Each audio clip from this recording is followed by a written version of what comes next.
Welcome to the Smart Property Investment Show with your host, Phil Tarrant. G'day, how you going? Thanks for joining us on the podcast today.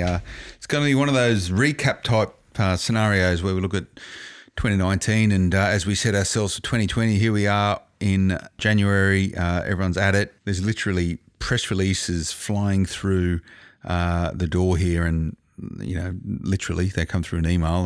We're not using courier pigeons or anything these days, but there's lots going on, and everyone likes to talk hotspots at the start of the year, and you know, that's what drives the market. And obviously we always keep a close eye on what's happening, and we'd like to report on these things. Some of this is closely connected with some of the great property data that's coming out at the moment, which is a really important tool for property investors to shape their decision making. As I always chat about on the podcast time and time again, is that data is an essential tool, is an essential element of every single property decision, but it's not all the be all end all of it. You need to balance it out with a whole bunch of other stuff, and hopefully you're learning about those things as we navigate property investment on smartpropertyinvestment.com.au. So I'm not going to dwell too much onto it, but you know, there's been some good conversations the last couple of weeks in terms of some of the property data coming out, and we'll keep definitely a big focus on this moving forward because there's some pretty cool stuff coming online. Moving right along though, and it's sort of connected in with this, is that I've asked someone to come into the studio who knows a lot about this sort of stuff in terms of just what's happening in the market and giving their views, opinions and observations and expert opinion on those. And in the studio with me is a gentleman called Ben Kingsley. He's a director at Empower Wealth. You may also know him, or you've obviously heard about him probably, as one of the co-hosts of the Property Couch. Ben, how you going, mate? You well? G'day, Phil. Thanks for having me along. It's good, mate. So you're going to help me go through the top 10 articles, stories, pieces of content, whatever they are, that was on smartpropertyinvestment.com.au in 2019. And I sort of preface that conversation with a little bit around hotspots, and I can tell from this, and it also leans on the whole data thing, right, is that Australian investors love talking about or hearing about or knowing about where should I buy. And I think we've been dominated by this, but I think we pick some trends out of this. But the number one story, and you're going to have to wait for it, is not what I expected, but now I see it here. It's obvious for that time, looking back in time, and 2019 is summarised, and we don't go over it too much. Topsy-turvy year when it comes in terms of property. Kicked off with the Royal Commission, where the mortgage broking sector was pretty much decimated overnight, which has then bounced back and is as strong as ever once some sort of sensibility prevailed. We moved into an election. Again, I don't want to be political with this, but maybe sensibility prevailed, particularly if you're a property investor and you'd be happy with the outcomes. And we're now moving into a much nicer period in time with a lot more certainty in the market. And we'll get into that a little bit, and I imagine that'll be anecdotal with some of these chats. Lots of teasers here, Phil. Lots of teasers. Do you like a teaser? Stay tuned. Stick around to the end. It's what we do. Number 10, the 10th most popular story in 2019, Ben, where to invest in Sydney this 2019. Tips from a buyer's agent. I'm not going to go into details what it was all about. I reckon you could probably write this exact same story right now, couldn't you? Well, you definitely could. It's probably being recycled as we speak. Look, the reality is, you know, if we cast our mind back to the start of 2019, you know, all of the pundits were telling us we were going to get a Labor government with a large tax agenda, a reform agenda. It was going to impact property. So, you know, and if we remember, Sydney's property market peaked around the middle of 2017. I think July is what CoreLogic was telling us was the peak of the market in 2017. 2018 saw that correction coming through. So I think people saw a lot more pain than gain in terms of what 2019 looked like until we saw the election result that we saw. And then subsequently the correction we saw from APRA in releasing some of the sensitivity they had in slowing down lending, and then obviously the RBA pulling the trigger on interest rates that also flowed from that. So in terms of it sort of makes sense to me. Sydney's the biggest metropolis in Australia. I'd be interested in investing in Sydney. I've always said it makes sense to me that you would own a property in Sydney as part of your portfolio if you can afford to.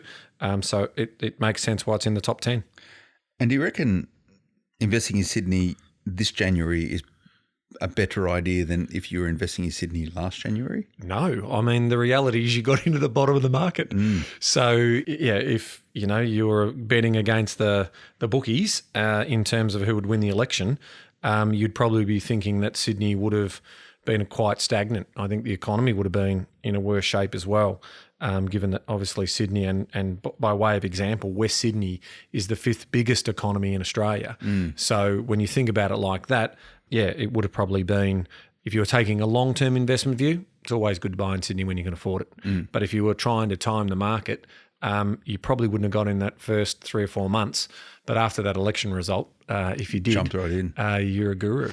So with the benefit of hindsight, which is a great thing to base as a discussion, what clues could have you worked out if we go back in time 12 months and, to my original remarks around data, right? Yep. Like, where could have you found out these clues that maybe this was the right time to, and whether it's Sydney or wherever, right? It's largely irrelevant, but what can you leverage in that sort of thing?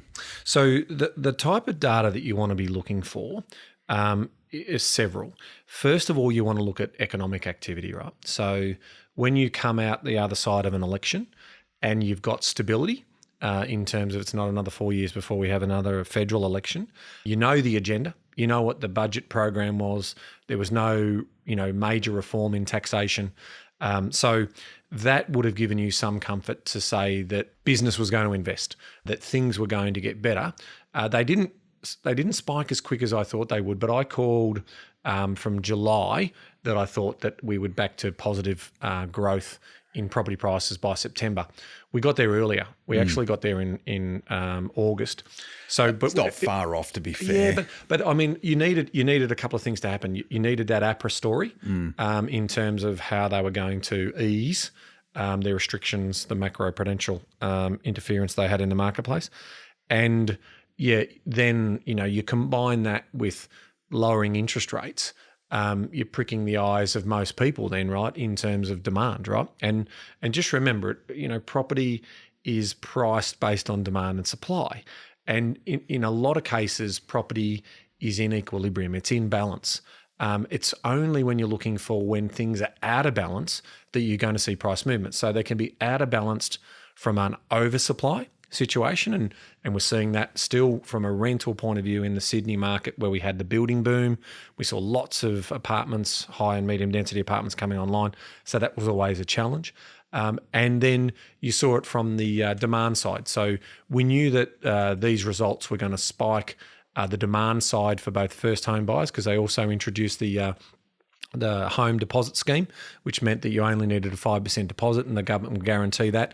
So all of these little things were indications that the property market was going to pick up and continue to do so this year. So some really good benchmark information there that we'll go back to through this discussion. Sure. It's a really good way to paint it and draw back on that narrative there from Ben when we look at some of these other stuff. The ninth most popular story, again, this is a classic. The people love this stuff. Property investors, the suburbs tip for growth in Queensland. Talking about things starting to look up for the Australian property market, especially in Queensland. I've heard this for the last 4 years, and I've been waiting around for this. Big land mass in Queensland. Yes, it is, isn't it? It's big quite land large. mass. Yeah. And look, we when the boom of sort of 14, 15, 16 for Sydney was going on, we got out sort of late 14 thinking it's just too hot, right? And we just couldn't see it running as hard as it did. Well, we got out when it was about 35% up, and it ended up going to 65.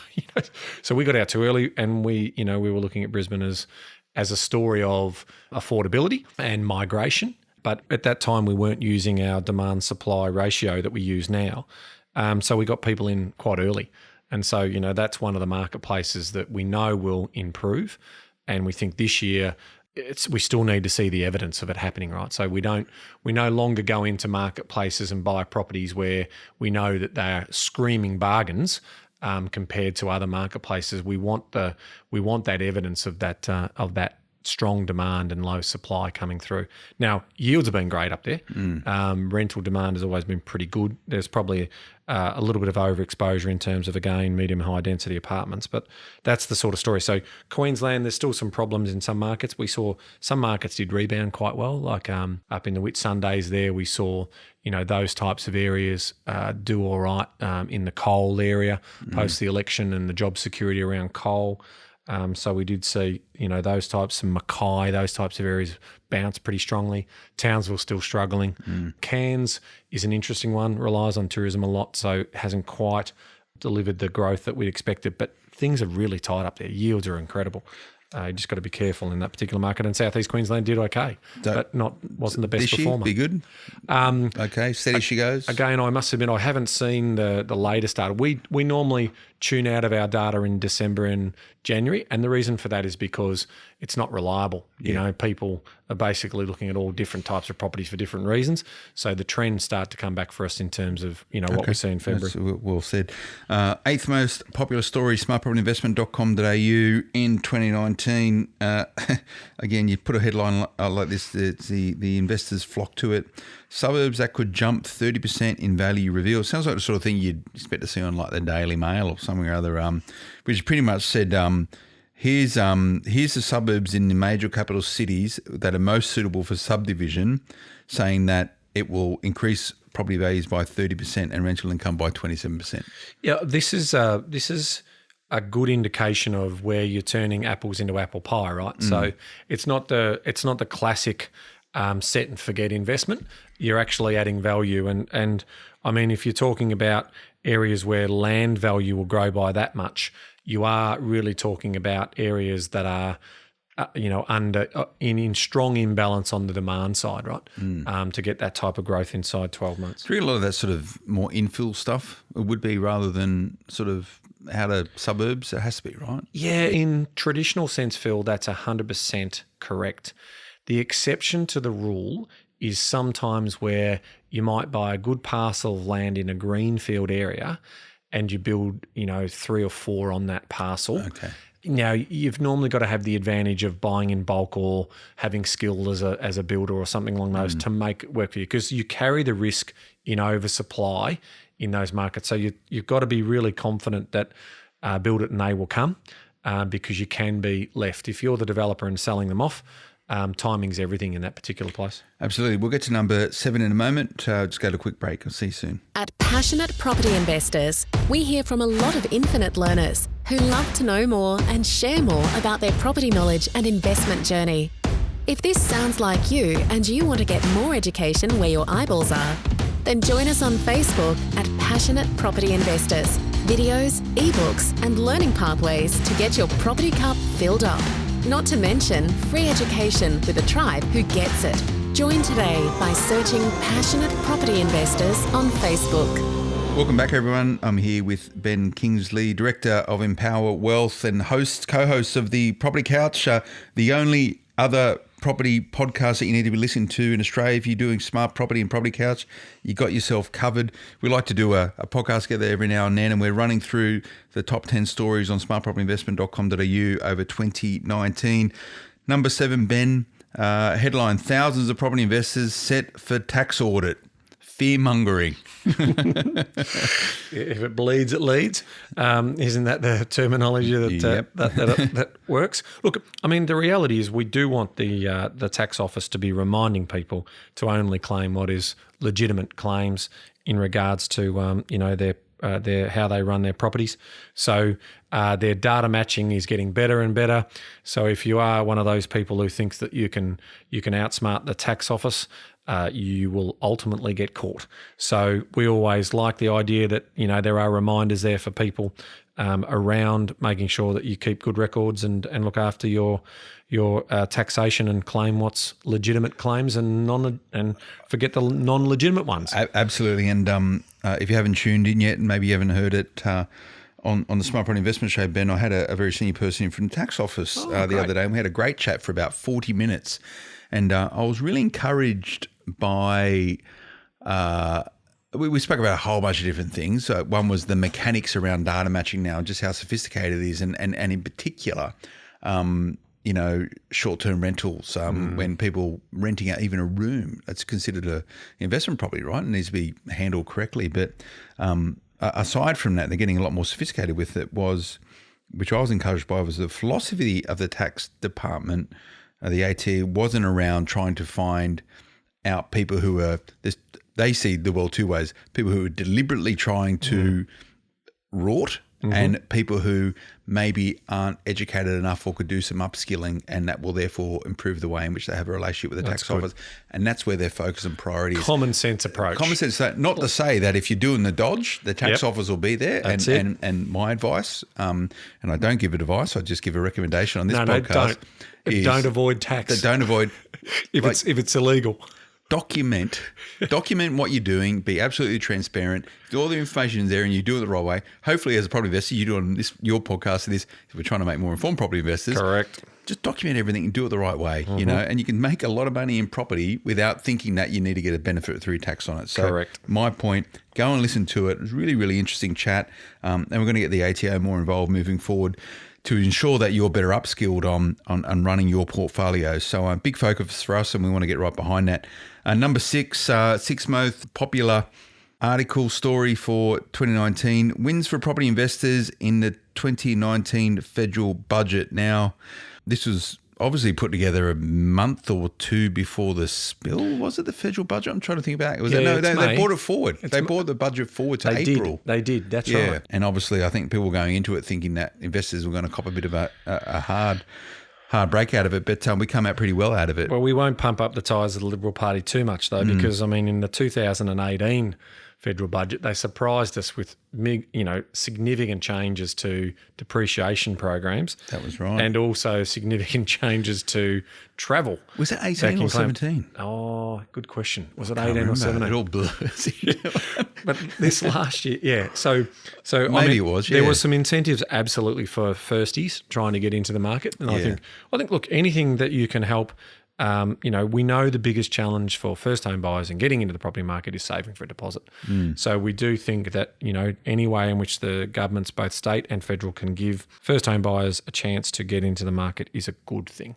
I completely agree with you. And, first home buyers here, and whether you're doing it for investment purposes or owner occupied, I think the spirit of, self-improvement as a property investor and planning for a better life, and why Australia is a great place to live.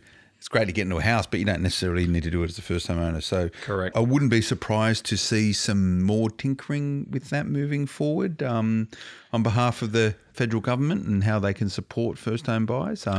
Considering now that investors seem to be coming back a bit, right? Well, I think the media language this year is going to be around affordability, right? Whereas it dropped off obviously last year when property prices are falling. You don't hear those stories, but there's going to be an army of stories on how difficult it is and how unaffordable Sydney and Melbourne are becoming again.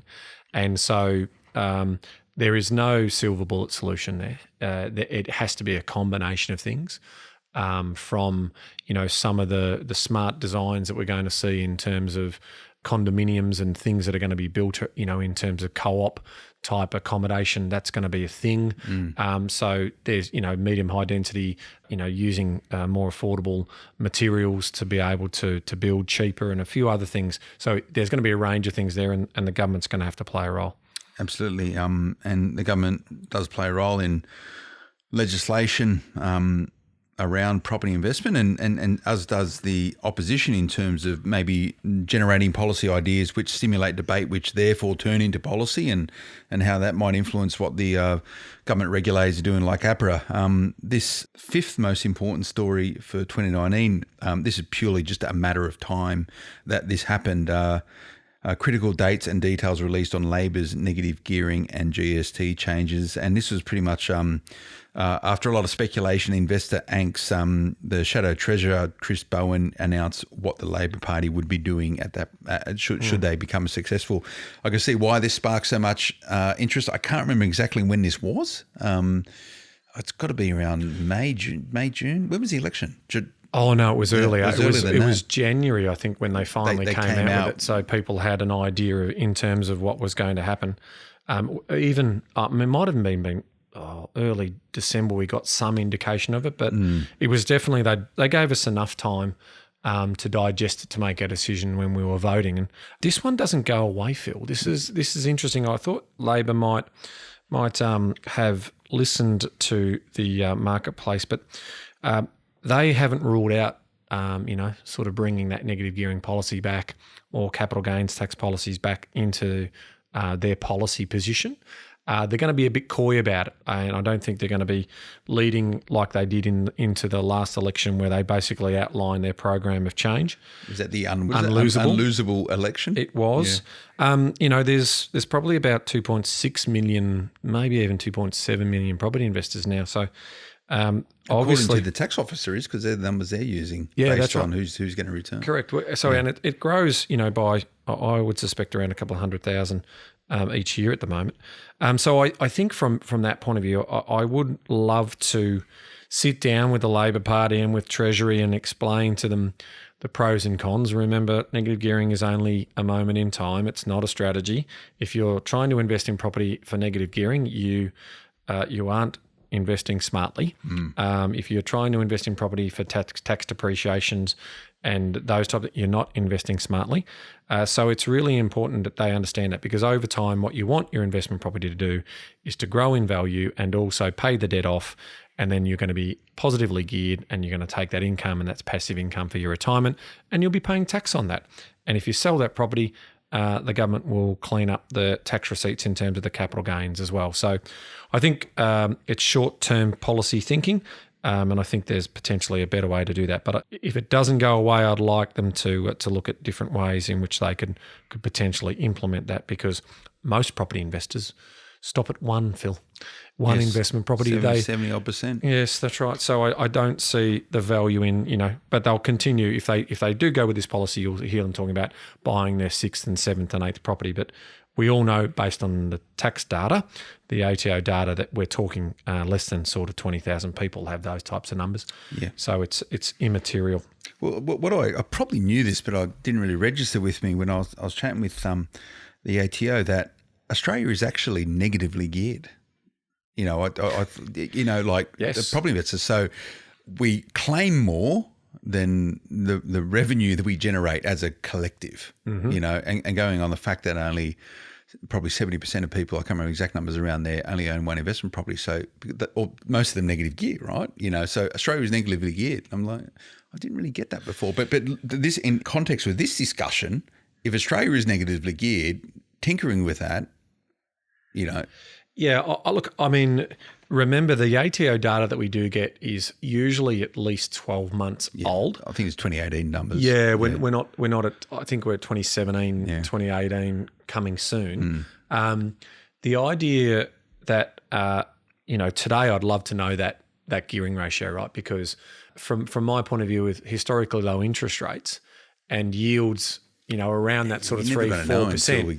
It's going to be after the fact, right? But it's not a lot. I think from memory last time it was like 64, 65%. Don't quote me on these numbers, but it was around that sort of number that were negatively geared. So it meant the other 45% were positively geared, right? So I think, and that's when interest rates were in the sort of 5s and 6s. So I think as those interest rates come down and we're seeing less supply, so rents will probably go up a little bit when we see those types of things, that might change. And sticking on this point around, the fact that you said it's sort of not in the headlines of Labor policy right now, and they're still licking their wounds and they're rebuilding under the leadership of the Leader of the Opposition, Anthony Albanese. I do note that he came out, I think, over the weekend and said that whole franking credit bit that we took to the elections, we got rid of that now. Yeah, that's gone. Correct. So there's no doubt that in their review that absolutely came up, that the older people turned on them because they didn't understand it, and ultimately they lost that vote. They're grappling with this concept right now around negative gearing and winning the first home buyer, because it's a good story to tell them that property prices will be cheaper under Labor. Not so great for everyone who owns, for the 70% or thereabouts who own all property, because that'll impact everyone. But they potentially see that as a vote winner. So that's what they'll be testing over the course of the next couple of years. If affordability does go up, potentially they think that they can manipulate the market and win votes that way. And I'd be more than happy to have a discussion around this and I know you do listen to this, anyone in the Labor Party that makes decisions, get in touch with us. If you want to get Anthony on, I'm sure he'd like to come and have a yarn. He can run through the way he sees the world. But I know our readers and our listeners are pretty keen on what's going on and understanding and appreciating that. So there's a vehicle for you to do that. The fourth most popular article, smartpropertyinvestment.com.au 2019, property market update, Brisbane in September 2019. We probably don't need to go through this. We chatted about Queensland beforehand and Brizzy. More of the same people. There's a lot of buyers agents active up in Brisbane, which I think would therefore maybe shape some positive views or opinions towards Brisbane. I say there's probably a mechanism of that in some way. Oh, look, we're buying up there, so that's probably not a bad indicator in terms of the data that we use around demand and supply. So it's a very good property buyers up there. Oh, look, you know, I know my buyers agents up there buying as well. Correct, Like I've got some and we're stuff not up there. buying right across the whole Brisbane CBD. We've got some pockets that we quite like based on the the data that we're collecting. So that is absolutely true, and I think sub that 600 price range, closer into the city area, it's pretty good buying up there if you can get a bit of dirt and a 3 or 4 bedroom house on top of it that's giving you a late 3s, early 4s yield. It's not a bad proposition overall for an overall balanced return. So we've got 3 more to go. We'll do a countdown. The drum roll. 3 to 1.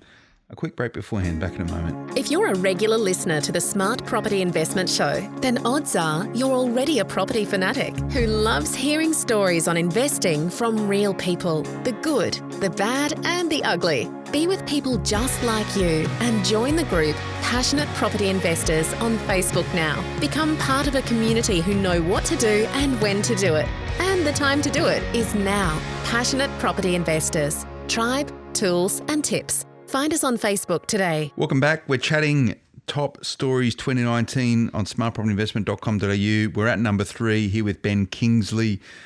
Ben, third most popular story, Adelaide's most affordable and livable suburbs revealed. And this is pretty much the northeast of Adelaide as some of the city's most livable properties on a budget, which could mean that investors can snap up bargains in a capital city tipped to be one of the country's best markets this year. Everything's tipped to be the best market this year. Depends where you buy.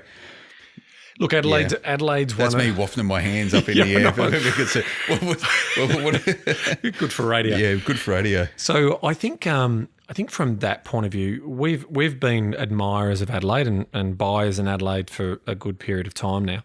Again, sort of hand-picked assets in the better locations. We love Adelaide's story around it's getting its confidence and a bit of mojo back. I was fortunate enough to spend a couple of days in Adelaide at the end of last year and had another look around there. And there's definitely a flair, microbreweries and, that hipster culture and, things going on there. And so there's areas that we like. I mean, ultimately, the challenge with Adelaide has always been around the talent pool that leaves Adelaide to live in and work in the big smokes for their big opportunities. But we are starting to also see a bit of that talent returning back to, because if you talk about livable cities and places to live, great food, one of the driest cities in the world, right? Well, they call it Radelaide for a reason, right? It's a cool place to be. It's cool. It's got plenty going on. So I think from those points of view, I know a particular property professor says that it's sort of 25 years behind Melbourne. It's probably a little bit further than that behind. But you are talking about the sophistication of the people? Be careful here. No. I'm just talking about in terms of the livability and the scenes and what's going on. Yeah. But that was a joke, by the way. Yeah, there are pockets of Adelaide that we really like, and there's really beautiful homes that we think are a steal. But we also want to make sure that the economic environment in that city continues to grow, because we know that there will be successful people in Adelaide, but will it branch out to those outer areas is the $1 million question for Adelaide, right? So it's like any city you've got the affluent people, and if you can pocket those areas, they're still making good money in Adelaide, right? Because there's still a large population there. There's lots of businesses that are thriving, and it's those people you're trying to tap into, and the pressure on those markets for those land masses as opposed to the broader land masses where things are affordable, so everyone's going to flock there, which won't happen. I'll use Adelaide as an example for this. So you've spoken about comparative against Melbourne, where it is, it's 20 years behind, whatever. It doesn't really, it's an arbitrary number. But when you're looking at an opportunity like Adelaide, and you can say, okay, why will Adelaide go up in value, or why will Adelaide not go up in value, and you talk about the livability of it, and you start sort of thinking about, okay, why is it more livable? Then you think about jobs and growth and opportunities and all this sort of stuff, and then you can get really micro with it. And with Adelaide, it'll be around, a surge in jobs moving forward and longevity for 20, 30, 40 years when you've got stuff like the big shipbuilding program down there. So you can get really, really micro with this. How detailed do you need to get as a property investor to make those decisions? Does that really matter that much, or is it just going to be long-term economic drivers which are going to forecast the reason why it should go up in value?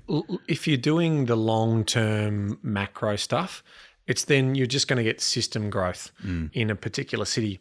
We don't need to look too far in history in terms of where we saw markets respond dynamically to big industry development and big industry movement, and that was Perth, right? So if we looked at Perth between, say, 2005 and 2013, 14, where the mining boom took shape over there, we saw, very, very strong price growth. We saw huge population. We saw a shortage of skilled labour, put pressure on incomes, and basically the rising tide pretty much lifted all ships over there to a point where then the economy and the mining boom finished, and then we saw a mass migration of people away from that area. And now, we still see Perth struggling today, almost coming back to balance, and might be an opportunity for the second half of 2020. But ultimately, that's what you look for. So to answer your question, so take, for example, the space program in Adelaide. Yep. Now, the space program in Adelaide could be a bonanza for Adelaide, but is it going to move the dial on tens of thousands of jobs? Probably not tens of thousands of jobs. But if you get, say, the space program, you get renewables. It's a leader of new renewables in Australia. You get the shipyards moving. You get industry moving. You get the aggregate of all those opportunities. Correct. It's in cities like that. You get agriculture moving. You get viticulture moving. All of those things moving. You get tourism moving into that, and all of a sudden you get that winning formula of an economy, a state economy that's just kicking along. And that's when you get wages growth, you get population attraction, and you'll see solid growth in property prices. Hobart's another example of that, where it just was flat forever, and they got their city moving thanks to Vita, the museum. So it's those types of things that do move the dial, as opposed to just system growth and standard wage growth that we might get through, the wage decisions of everyone on the lowest income gets a 3% pay rise. So you just got some insights there into the mind of a buyer's agent and just the complexity of it all. All really interesting stuff. Okay, number 2, penultimate. That's the word, isn't it, for the one before the end? I think so. It's a word I don't use very often because I always worry I pronounce it incorrectly. But the second most popular story, smartpropertyinvestment.com.au, 2019. It says property investment 2019. Where and what to buy in Australia. Here we go. It's just that's catch all. And I will preface this particular conversation with in the media and very much my job here is to set the editorial, the content agenda for this business. So what do we need to give to people for them to achieve their aims about being more informed property investors? Say that's the beacon that we use in order to work out what we write about. As a journalist by trade, this is the sort of stuff you don't really want to write. It's pretty fluffy, meat potatoes, but it's what the punters want. What the punters, and punters being a term of endearment, is what the punters think they want. So you produce this sort of stuff to them, but the sort of tag for this is despite the softening of some of the major property markets in Australia, experts believe that the capital markets continue to offer wealth creation opportunities. How can investors capitalise in today's changing market? I could write that today and it's just irrelevant. Correct. It doesn't change. So, I mean, look, the takeaway for me here is there are always markets within markets. So even though we might be talking about the Australian property market as a whole, when we're doing that, we're really talking about Melbourne and Sydney, right? And the East Coast. So we know that the very, very best time to buy property, Phil, and this is for everyone to ingrain this in your mind, is when you can afford it. Yeah. And when you can afford it not only in the short term, but also for the long term. So when your personal budget allows you the ability to invest in something and do your research, do your homework, because there's opportunities in terms of investing borderlessly into other states and to other areas. So when is the right time to invest for you is when your family budget can afford it. Simple. Okay. Number one. And again, I think this is definitely a product of 2019. And maybe you were behind this story, Ben. It's uncanny that we're doing this, and I haven't actually looked at this story online, but imagine it's got some quotes from there. It has to, because you were very much a kernel of this particular discussion that happened right across Australia. And the story, and I'll read the heading in the industry term, stand first, but the introduction. The most popular story 2019 on smartpropertyinvestment.com.au, Labor's negative gearing modelling called into questioning. And it says Labor is being called on to explain the modelling of its negative gearing policy, as new figures suggest the numbers don't stack up. Were they your new figures? They may have been. Again, I don't know whether this is that story, but there was a few independent assessments of their models. Obviously, yes, I did one of them through PICA, the Property Investors Council of Australia. We know that Peter Kalisos, the property professor, he and the Property Investment Professionals of Australia did some other modelling around the capital gains and a combination of those two.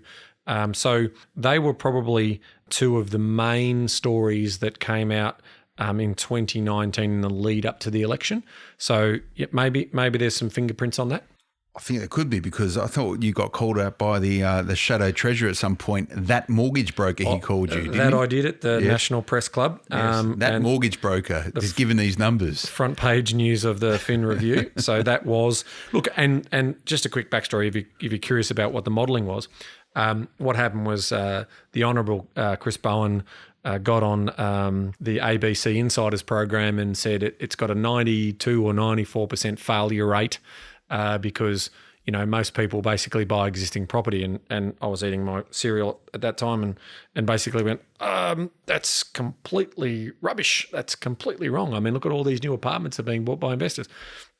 Didn't make sense to me. So I did some ringing around, got some more reliable data from some aggregators who actually record whether it was for a new investment or an existing investment property, rang a few depreciation schedule experts, got some of their data together, and it was pretty clear to me that it was sort of more like sort of 40 to 50% was new. And so if they were basing their numbers on the old, say a 90 or an 87%, 13% only buy new, because that's what they then, after everyone hit them, they went, the Grattan Institute says it's so that, they were still trying to argue their point. But that would have meant Treasury modelling completely wrong, the Labor's modelling completely wrong, and the benefit, the uplift that they were going to get was ultimately going to be not as prolific as what they thought it was going to be. So it was a story that needed to be told. Sorry, let me just realign that. So the Labor then said that 90% of all investors invest in existing property, and only 10% invest in new. So they're saying that this is impacting 90% of people. 90% people are getting the benefit of negative gearing. Correct, and there was no sort of, they didn't see that it was productive investment, like, it was existing. Why would it be giving these people a free kick?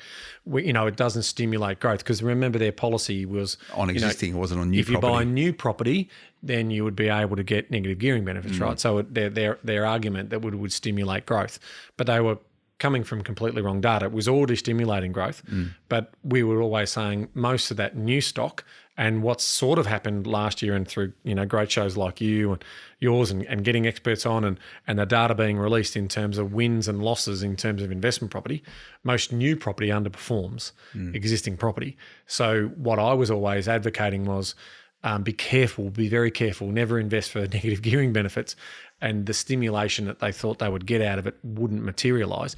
In fact, I felt that it was going to, be a deterrent for people once they worked out that, they bought this investment or they worked out before they bought the investment that it was going to be a dud, because off the plan house and land packages, most of them don't perform as well, except for in established areas. Yeah. Well, I think some of these stories, these top 10 a testament to a lot of the work that we both do individually, but also collectively on, this philosophy of creating more informed and educated Australians so they can make better investment decisions. And I think it's really clear in some of this stuff. And I like to think that some of the information that we do put in the market helps shapes people's perceptions around this and might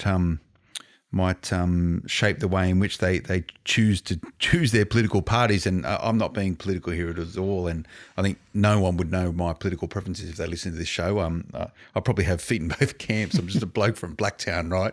The heartland. But it's interesting. I'm a swinging voter. I vote both ways. Depends on what I think's the best for the. I like to think I think more for best for the country, because if the country's going well, I'm normally doing well. If the company's firing, right? Yeah. Well, yeah. We own investment property. We also own businesses, right? So very conscious of what we get to do as part of that. Ben, that was really good fun. I enjoyed it. Thank you. Thanks for sharing those insights. It's always good to have you in, and I'm sure 2020 will be some fun. We'll get you back in and we can find some things to talk about. Cheers. It'll be really good. Thanks for joining us, everyone. Remember to check out smartpropertyinvestment.com.au. We'll write a story up on this, so it's on the homepage, so you can go and check out all these top 10 stories of 2019. Maybe that will be a top story for next year. Who knows? If you're into social media and that's how you like to get your info, you're not yet following us at Smart Property HQ across all the different social media platforms. If you want to get in contact with us, editor at smartpropertyinvestment.com.au. You can get directly connected with the team. Any questions? We might even get Ben back to answer some questions for us over the course of the year. And remember also, if you don't want to send an email, you want to do it by voice, you can now hear your questions on Smart Property Investment Show. All you need to do is click on the start recording button wherever you listen to this right now on smartpropertyinvestment.com.au. It doesn't matter which podcast it is, and record a message. We'll get that played on air and we'll get that answered over the course of the next couple of months. So please do that. It's working really well, and I hope you enjoy it. If you're not yet subscribing, morning newsletter, smartpropertyinvestment.com.au/subscribe. We'll be back again next time. Until then, bye-bye. The information featured in this podcast is general in nature and does not take into consideration your financial situation or individual needs and should not be relied upon. Before making any investment, insurance, tax, property or financial planning decision, you should consult a licensed professional who can advise whether your decision is appropriate for you. Guests appearing on this podcast may have a commercial relationship with the companies mentioned.